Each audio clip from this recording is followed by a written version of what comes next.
यहाँ पे हॉस्टल में जो ज़ख्मी है उनसे मिलने आया था और इन ज़ख्मियों से जो बात करके पता चला ये रिकवर कर रहे हैं, अल्लाह ताला इनको शफा बख्शे, रिकवर कर रहे हैं और ट्रीटमेंट इनका ठीक से हो रहा है और डॉक्टर्स ने अच्छे से रिस्पॉन्ड किया है। इनके इंजरीज़ को जो है ट्रीटमेंट भी अच्छे से किया है, इनका ख्याल भी अच्छे से रखा जा रहा है। उम्मीद है ये जल्द अज जल्द सेहतियाब होंगे। और इसके अलावा जो ये जो वाक़या हुआ है इसमें लैप्सेस बहुत ज़्यादा है, हाईली एक्सप्लोसिव मटेरियल, इस इनसेंसिटिविटी से हैंडल करना, फिर एक जगह पे अगर ये जो हमें बताया जा रहा है कि वहाँ पे एक्सप्लोसिव मटेरियल था जो जिसमें एक्सप्लोजन हुआ, अगर वो बात सही है तो इतने हसास मटेरियल को इस इनसेंसिटिविटी से अनप्रोफेशनली हैंडल करना और आबादी के बीच में लाना और 200 kg से भी ज़्यादा जो हमें बताया जा रहा है वहाँ पे मटेरियल था, एक्सप्लोसिव मटेरियल था, वो आबादी के बीचों बीच लाया जाए और अनप्रोफेशनली उसको हैंडल किया जाए, कोई प्रोफेशनल टीम ना हो, सेंसिटिविटीज़ का ख्याल ना रखा जाए और उसके नतीजे में इस तरह का वाक़या पेश आया, तो ये बहुत बड़ी लैप्सेस है जिसके नतीजे में न सिर्फ वहाँ पे माली नुकसान हुआ है, शहर के बीचों बीच में माली नुकसान को पूरा किया जा सकता है, मगर जो जानी नुकसान हुआ है उस जानी नुकसान को पूरा नहीं किया जा सकता। आपने देखा होगा कि कल कितने लोग इस हादसे का शिकार हुए। इसका असर न सिर्फ उनकी जान गई है बल्कि उन खानवादों पे, उन फैमिलीज़ पे भी उम्र भर रहेगा।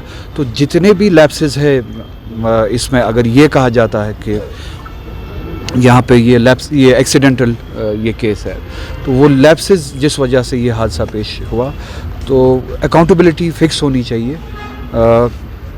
किन्होंने इतनी अनप्रोफेशनली इनसेंसिटिविटी के साथ इस मामले को हैंडल किया है, कौन कौन इन्वॉल्व थे, किन की ज़िम्मेदारी थी जिन्होंने अपनी ज़िम्मेदारी नहीं निभाई है।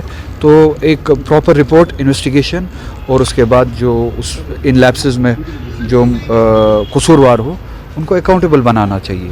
अगर साहब उसमें दो ऐसे बंदे हैं जिनकी मौत वाक़ा हुई है, एक तो टेलर है, दूसरा यहाँ पर चौकीदार नटीपोरा का है, एक मोहम्मद शबी पारे और दूसरा साहिल है, साहिल रातत। तो उनके लिए कुछ कंपनसेट थोड़ा सा अलग सा होना चाहिए क्योंकि वो सोल ब्रेड अर्नर्स हैं ये दोनों। मुझे लगता है कि शायद गवर्नमेंट ने कुछ कंपनसेशन ऐलान किया है, तो उसके अलावा हाँ आप सही कह रहे हैं, उनको जॉब भी मिलना चाहिए क्योंकि वो ब्रेड अर्नर्स थे। अब उनके बाद पैसे से कंपनसेट नहीं होता है, और हाँ अगर थोड़ा सा राहत मिले, अगर जॉब उनके घर वालों में से किसी को दिया जाए तो वो अपनी फैमिली को आगे चला सकते हैं।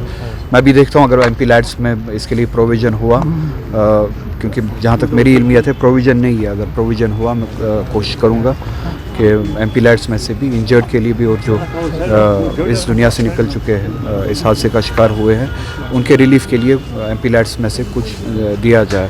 उससे ज़्यादा मैं यही बात करूँगा, उनके लिए कंपनसेशन यही होगा, या तो ये बात साबित की जाए कि ये अगर ये कहते हैं कि ये एक एक्सीडेंट था, ये पहले ये साबित करे कि ये एक्सीडेंट था, एक्सीडेंट के अलावा कुछ नहीं था। अगर ये एक्सीडेंट था जो ये कहते हैं, तो इन घर वालों के साथ सबसे बड़ा इंसाफ वही होगा जो लैप्सेस इसमें हुए हैं और जिनकी वजह से, जिनकी नाअहली से या गैर जिम्मेदारी से वो लैप्सेस हुए हैं, उनको अकाउंटेबल बनाया जाए और आगे इस तरह का वाक़या पेश ना हो, उसके लिए इक़दाम उठाए जाए। बीजेपी कह रही है कि जो J&K की पॉलिटिकल पार्टीज है वो उसको पॉलिटिक्स कर रही है नौगाम अटैक में। मैं तो अभी भी कह रहा हूँ कि ये खुद बताए कि क्या ये अटैक है या एक्सीडेंट है। पहले जो कश्मीर में किसी ने जो है रश में कोई स्टेटमेंट नहीं दिया, ना आम लोगों ने ना पॉलिटिशियंस ने। हर कोई ये कहता है कि इसको इन्वेस्टिगेट किया जाए और हमें हक़ाइक़ जो है बताया जाए। अगर ये मिलिटेंट अटैक था या टेररिस्ट वाक़या था, हमें वो बताया जाए। अगर ये टेररिस्ट वाक़या नहीं था तो ये इतने बड़े लैप्सेस, इस हद तक लैप्सेस क्यों हुए। अब सियासत अगर करनी होती तो मैं अपने स्टेटमेंट में ये बताता कि वो गवर्नमेंट ज़िम्मेदार है, ये गवर्नमेंट ज़िम्मेदार है, क्योंकि अभी भी आपको पता है कि security, police, law and order या इस तरह के मामला जो है वो अभी भी LG के हाथ में है। तो ये लैप्सेस जो है इसकी अकाउंटेबिलिटी उन्हीं तक चली जाती है। तो सियासत इस तरह के वाक़ात पे बीजेपी करती है, हम नहीं करते, क्योंकि हम इन वाक़ात के शिकार होते हैं। दिल्ली में आपने देखा हादसा हुआ, سیاست ہوئی اس پہ, کشمیر کے لوگوں کو ٹارگٹ بنایا گیا, ابھی بھی بنایا جاتا, اس کو کہتے ہیں سیاست.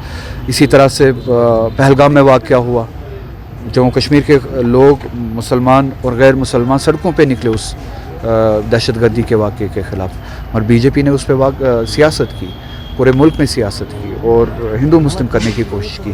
تو ہم جو ہے ہم ان جیسے واقعات پہ سیاست نہیں کرتے. صاحب, دلی بلاسٹ کے بعد ڈاکٹرز اس میں انوالو پائے گئے, D N A test match ہوا ہے, اور کئی ڈاکٹرز ایسے ہیں جنہوں نے M B B S Pakistan میں کیا اور ان کو جو ہے یہاں پہ کلیئرنس نہیں مل رہی ہے سر, اور آج جو ہے لگاتار انویسٹیگیشن چل رہی ہے. اسی لیے یہ انویسٹیگیشن بہت ضروری ہے تاکہ بے گناہوں پہ شک کی نظر نہ پڑے یا شک کی نظر سے نہ دیکھا جائے.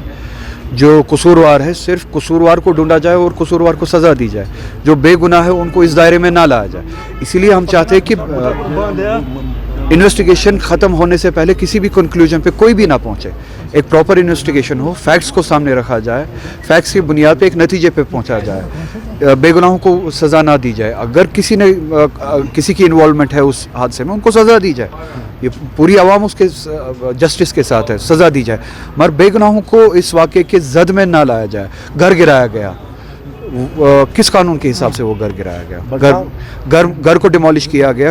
جسٹس کا کون سا نظام آپ کو کہتا ہے کہ آپ انویسٹیگیشن ختم ہونے سے پہلے ہی اور ایک قصوروار کی سزا بے قصور کو دیں؟